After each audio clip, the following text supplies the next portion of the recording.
आज पर भात मिले हरि लाला, आज पर भात मिले हरि लाला, मिले हरि लाल, मिले हरि लाला, मिले लाल, मिले हरि लाला, आज पर भात मिले हरि लाला, आज पर भात मिले।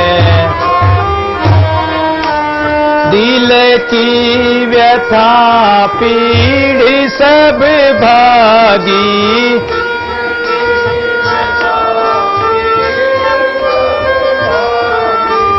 मिट्यो है जीव को साल दुख्याला, मिट्यो है जीव को साल दुख्याला, आज पर भात मिले हरि लाला, आज पर भात मिले हरि लाला, देखत नैन संतोष भयो है,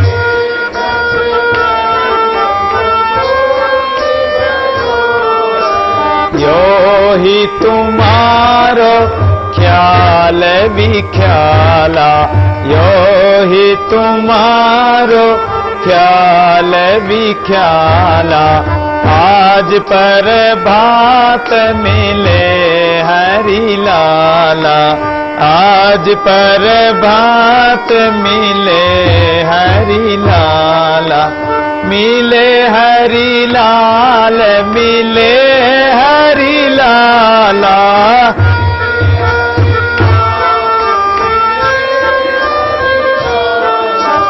आज पर भात मिले हरि लाला।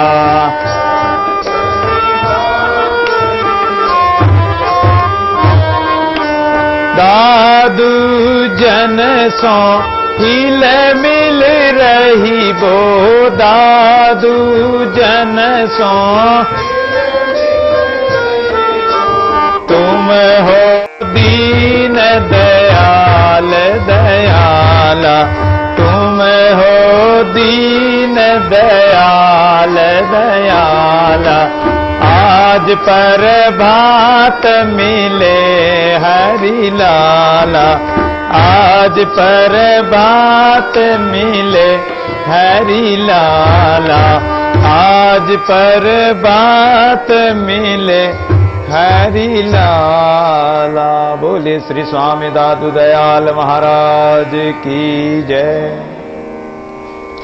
आज प्रभात मिले हरि लाला अर्थात परमात्मा मनुष्य देह के प्रभात काल में ही यानी प्रारंभ में ही जल्दी ही हमारे जो प्रिय परमात्मा है, प्यारे प्रियतम परमात्मा हैं, कृपा करके आज ही अभी वो परमात्मा हमारे अंतःकरण में आकर मिल गए। तब से हमारे दिल का सब जो वियोग का दुख हो रहा था, विरह वियोग, जो वियोग में हमें विरह का जो दुख हो रहा था, पीड़ा हो रही थी दर्शनों के बिना, वो सब नष्ट हो गई और हमारा जन्म मरण रूपी दुख सब नष्ट हो गया। हे प्रभु, इसलिए हम अपने ज्ञान रूपी नेत्रों से आपको बारंबार दर्शन करते हुए अब तो आनंद को, संतोष को प्राप्त कर रहे हैं, आनंद प्राप्त कर रहे हैं। और ये संसार रूपी जो खेल आपने ही रचा है और आप ही प्रभु इसमें खेल रहे हो, इसलिए हे दीन दयाल प्रभु, आप तो अपने आत्मीय जनों को आप अपने भक्तों से ओतप्रोत होकर साक्षात दर्शन करा दीजिए। इसी प्रकार सदैव हमारे अंतःकरण में हिलमिल रही वो, हिल मिल के आप हमारे अंतःकरण में ही रहो और सदैव हमारे से मिले ही रहो, क्योंकि आप तो दीनानाथ हो, दीन पर प्रसन्न होने वाले हो, दीन बंधु हो, दीनानाथ हो, दीन वत्सल हो, भक्त वत्सल हो, दयाल हो। हर सिलाई रबदाई थई रहमान वे, मक्का बीच मुसाफरी ला मदीना मुल्तान वे, नबी नाल पैगम रे पीरोंदा थान वे, जनतों ले इक्सा ला इता बस्त मुकाम वे, इथा आप जमजमा इताई सुबहान वे, तकतरबाणी कंगूरेला इथाई सुल्तान वे, सब इथा अंदर आववे इथाई ईमान वे, दादू आप बन जाई वेला इथाई आसान वे। दादू जी महाराज के पास एक नागर और निजाम बस्सी के तालाब, दौसा बस्सी है, जयपुर और दौसा के बीच में बस्सी है, वहां तालाब पर रात्रि के समय में दो व्यक्ति आए, एक नागर और निजाम। नागर ब्राह्मण है, निजाम मुसलमान। मुसलमान कहता है कि महाराज मैं तो मक्का मदीना हज करने जाऊंगा मेरे अल्लाह का दीदार करने के लिए। दादू जी महाराज ने कहा कि अरे वो तुम्हारा अल्लाह तो यही है, कहीं जाने की जरूरत नहीं है। अर्श इलाई रबद्दा, अर्श इलाई, अर्श कहते हैं आकाश को, तो ये सर्वत्र सर्वव्यापी परमात्मा हमारे आकाश में शून्याकाश रूप से वो सब जगह, इलाई वो परमात्मा, वो रब सब जगह सर्वव्यापी है। इथाई रहमान वे, यही वो रहमत दयालु परमात्मा यही है। मक्का बीच मुसाफिरीला, अरे मुसाफिर की तरह तू मक्का हज करके क्या करेगा? तेरे अंदर ही, तेरे अंतःकरण में ही वो मक्का है और वो मदीना है और वहीं मुल्तान है, वहीं वो परमात्मा मिल जाएगा। नबी नाल पैगंबरे पीरों अंधा थानवे, जितने भी पीर पैगंबर इत्यादि नबी नाल पैगंबर हो गए वो परमात्मा उनके अंदर है, तो आपके अंदर भी है। जन तौले हिक्साला इता बैस्त मुकाम वे, और यदि तू हिक्सा एक क्षण भर भी उस परमात्मा से अगर अपनी लो लगाएगा तो इथा यही तेरा बैस्त है, स्वर्ग है, और इस जीव का यही तो स्वर्ग है, यही नरक है। अगर आपने इस जीव को परमात्मा की तरफ लगाया तो ये आपके लिए स्वर्ग है, वैकुंठ है, ये परमात्मा का ही द्वार है। और अगर आपने मन को संसार में लगाया तो यही नरकों में ले जाना, दोजक में जाओगे। इसलिए यही स्वर्ग है, यही नरक है आपके अंदर ही। आप ही अपने आप का शत्रु है, अपने आप का मित्र है। आपे मारे आपको, आप आपको खाए, आपे अपना काल है, दादू कहे समझाए। ये जीव अपने आप का शत्रु है, ये काल अपना आपका ही है। बुरे कर्म करेंगे तो काल के मुख में जाएंगे, अच्छे कर्म करेंगे तो परमात्मा के पास जाएंगे। और इस संसार में ही स्वर्ग है, यही, कहीं ऊपर नीचे कोई स्वर्ग नरक नहीं है। अगर जिस घर में क्लेश नहीं है, शांति है, पति पत्नी परिवार माता पिता भाई बहन परिवार में शांति है, प्रेम है, अच्छा व्यवहार है, जहां सुमति ता संपत्ति नाना, जहां कुमति ता विपत्ति निदाना। जहां विपत्ति है, क्लेश है, लड़ाई झगड़ा है तो वो नरक ही है, और क्या। जहां दुख पा रहे हैं, रोग शोक में दुखी हो रहे हैं, वो नरक ही भोग रहे हैं। नरक नहीं देखा तो हॉस्पिटल जाके देख लो, किसी की टांग ऊंची बन रही, किसी का पेट चीर रखा, किसी का पैर तो कटा हुआ, किसी का हाथ लटका हुआ, किसी के क्या कर रखा, किसी के सुई चुभो रखी, किसी के कैंची से काट रहे हैं, तो ये नरक ही तो है। नरक भोगना यही तो है। और बुढ़ापे में जो नरक भोगना होता ना, बुढ़ापे में जब शरीर स्वास्थ्य साथ छोड़ जाता है और शरीर बूढ़ा हो जाता है, हाथ पैर काम नहीं करते हैं और गंदगी में पड़े रहते हैं और दुख पाते रहते हैं, वो भी नरक ही भोगना है। और नरक काम मिलेगा, यहीं का यही नरक है, यहीं का यही स्वर्ग है। अच्छे कर्म करेंगे तो अच्छा नतीजा होगा, बुरे काम का बुरा नतीजा। सुन भाई चाचा, सुन भाई भतीजा। इसलिए वहां पाप में न तो पूत बटावेगा, बाप की करनी बाप जाएगा और बेटा की करनी बेटा। वहां बाप और बेटा आपस में कोई बटा नहीं सकता करनी।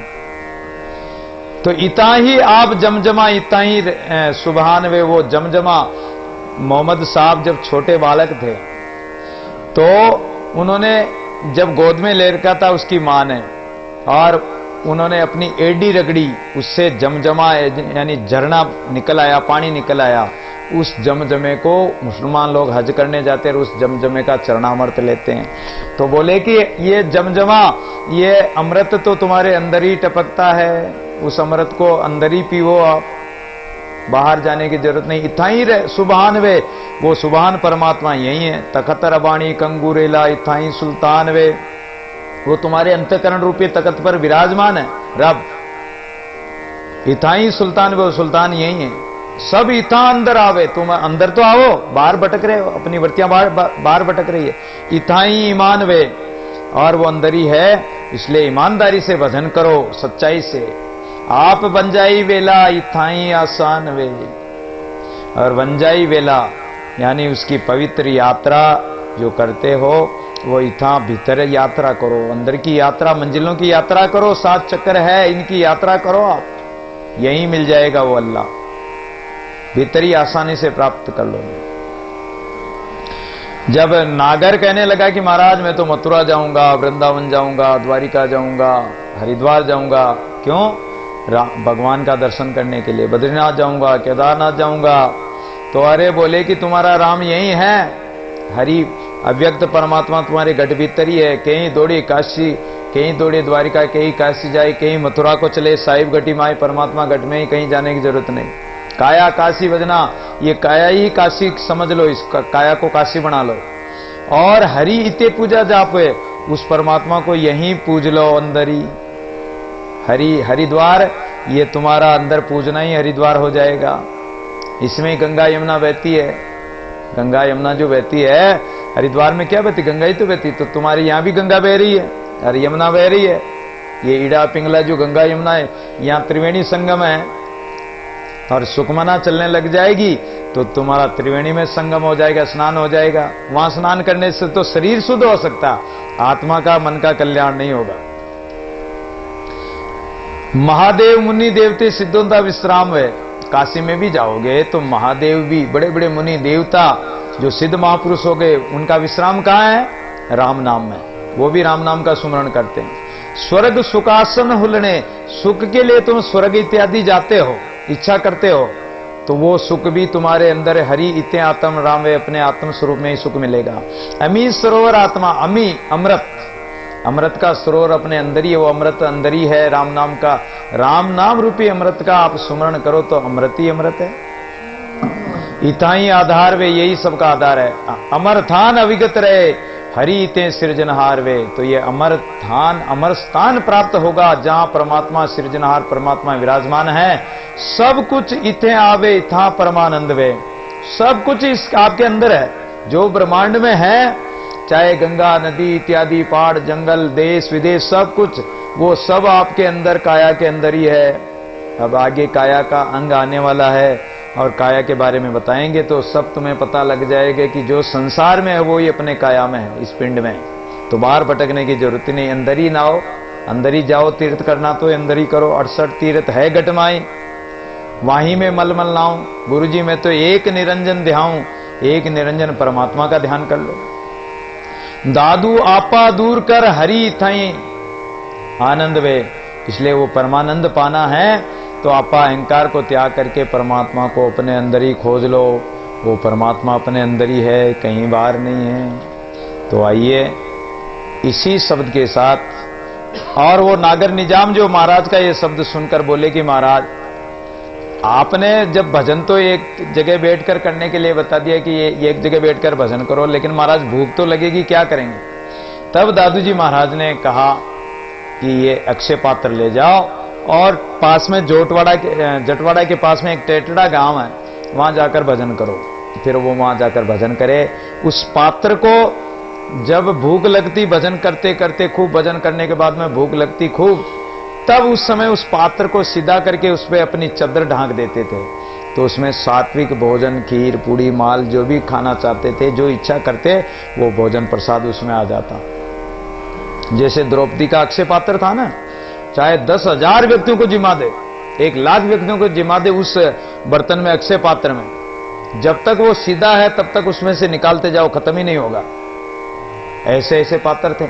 आज ऐसा कोई पात्र है, ऐसा विज्ञान है कोई कि एक हांडी में से चाहे कितनी सब्जी निकालते जाओ, कितनी रोटी निकालते जाओ, वो बीते ही नहीं? ऐसा कोई बर्तन बनाया है कोई वैज्ञानिकों ने? जब हमारा ज्ञान का विज्ञान है, ये संतों का विज्ञान है, ये भक्ति ज्ञान वैराग्य का जो विज्ञान था, जो मंत्र शक्तियां थी, वो शक्तियां आज कहां है? वैज्ञानिक क्या करेंगे? वैज्ञानिक तो बनाई हुई चीज को खोज रहे हैं, उसका वर्णन कर रहे हैं कि ये ऐसे बनी, इस प्रकार बनती, तो नहीं बना पाएंगे, वैसी की वैसी बना नहीं पाएंगे। उसी को खोजकर एक चीज को मिलाकर दूसरी चीज बना ले, वो बात अलग है, लेकिन नई चीज नहीं बनाएंगे परमात्मा की बनाई हुई चीजों से दूसरा रूपांतरण कर देंगे, दूसरी चीज बना दें। आपने जैसे पृथ्वी में से खोदकर चूने को पकाया और ये चूना बाटा का मकान बना दिया, लेकिन है तो ये पृथ्वी की पृथ्वी। चाहे कितनी चीजें बनाओ, कितनी खोज करो, खोज उसी की कर रहे हैं कि जो परमात्मा का बनाया हुआ, उसकी नया थोड़ी बना रहे हैं, खोज ही तो कर रहे हैं, देख रहे हैं, देखते रहो, खोजते रहो। क्या क्या मिलेगा? परमात्मा को तो खोज नहीं सकते। ऐसे विज्ञान कहां करेंगे, क्या करेंगे वो? तो इसलिए ये परमात्मा की गति बड़ी अपार है और परमात्मा की लीला बड़ी विचित्र अद्भुत है। और परमात्मा को अपने घट भीतर ही प्राप्त करो, घट भीतर ही है, अन्य कहीं भटकने